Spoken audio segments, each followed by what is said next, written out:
आज हम लोग करेंगे क्वेश्चन नंबर 10, जिसमें बोला गया है कि body moving towards a finite body at rest collide with it. It is possible that both the bodies come to rest, both the bodies move after collision. The moving body come to rest and the stationary body start moving.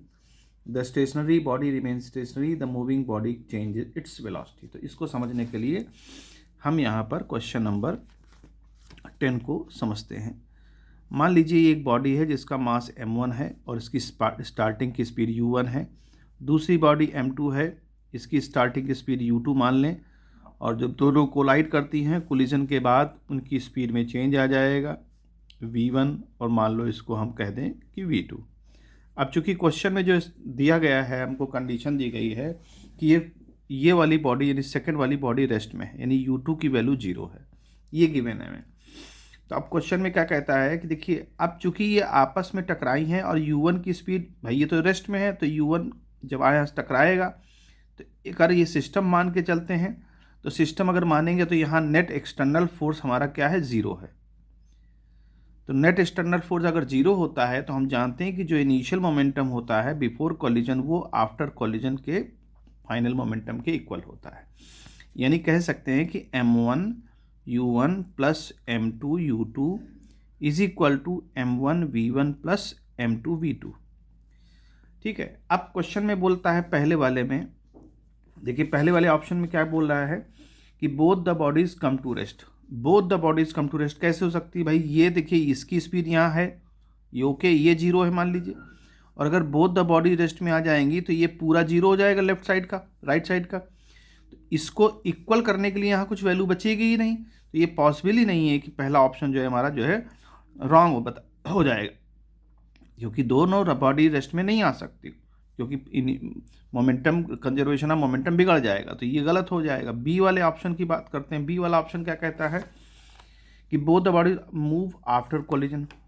Both the bodies move after collision. देखिए अब हाँ, both the bodies after collision हो सकता है कि भाई जैसे ये रेस्ट में है और ये टकराया, इससे टकराने के बाद हो सकता है कुछ इसकी स्पीड इसमें चली गई हो, यानी कि जो u1 की स्पीड थी वो कुछ v1 ले लिया खुद से, और कुछ उसने m2 वाली बॉडी को दे दिया.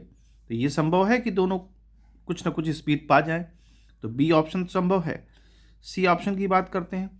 अब सी कहता है कि सी कहता है body the moving body come to rest and stationary body start moving. यानी कि जो मूविंग बॉडी है ये रेस्ट में आ जाए, यानी u1 जो है हमारी जो है जब ये टकराएगी तो v1 रेस्ट में आ जाए और v2 की वैल्यू कुछ हो जाए. तो ये संभव है. ये कब संभव है? जब कोफिशिएंट ऑफ रेस्टिट्यूशन की वैल्यू 1 हो, यानी कि इलास्टिक बॉडीज का जब टकराव होता है तो ये संभव है. और ये तब संभव है जब उनके मासेस आपस में इक्वल. ये कंडीशन है, हमारी स्पेशल कंडीशन है कि अगर दोनों बॉडीज़ के मास इक्वल है और पहली वाली बॉडी अगर रेस्ट बॉडी से टकराती है तो जो रेस्ट वाली बॉडी थी वो मूव करने लग जाएगी और पहली वाली बॉडी जो है आराम से रेस्ट में आ जाएगी. तो ये कंडीशन है, ये संभव हो सकता है. तो ये थर्ड वाला ऑप्शन भी हमारा सही हो सकता है. अब बात कर लेते हैं डी वाले ऑप्शन की. तो डी वाला कहता है कि stationary body remain stationary, the moving body change it velocity. देखिए ये तभी संभव है जब m2 का मास बहुत बहुत बहुत बड़ा हो m1 से. जैसे मान लीजिए कोई एक बॉडी है, वो u1 स्पीड से गई और यहाँ एक वॉल है, बहुत बड़ा कोई ऑब्जेक्ट है, तो वो टकरा के वापस लौट आएगी. यानी कि ये स्टार्टिंग में भी 0 स्पीड में थी, यानी कि u2 0 था इसका, ये m2 बॉडी मान लो, और ये बॉल, इसको बॉल मान लो m1. तो m2 की स्पीड उस समय 0 थी जब टकराया, और अभी भी 0 है जब टकराने के बाद. तो ये संभव है, लेकिन ये कंडीशन ऐसी दी नहीं गई इस सवाल में. इस सवाल में ऐसा तो नहीं कहा गया कि m2 का मास बहुत बड़ा है. तो ये कंडीशन है एक. तो इस तरह से हम डी को सही नहीं मान सकते कि जो बॉडी पहले रेस्ट में थी और वो अब टकराने के बाद भी जो है मतलब टकराने के बाद क्या कह रहा है, हाँ स्टेशनरी बॉडी मेन स्टेशनरी, हाँ ये टकराने के बाद भी जो है उसकी स्पीड 0 रहे. ये संभव होना तब है जब एक कंडीशन दी गई हो, और ऐसा कंडीशन हमको दी नहीं गई है. तो इस तरह से हम डी को गलत मानेंगे. बी और सी हमारे सही ऑप्शन.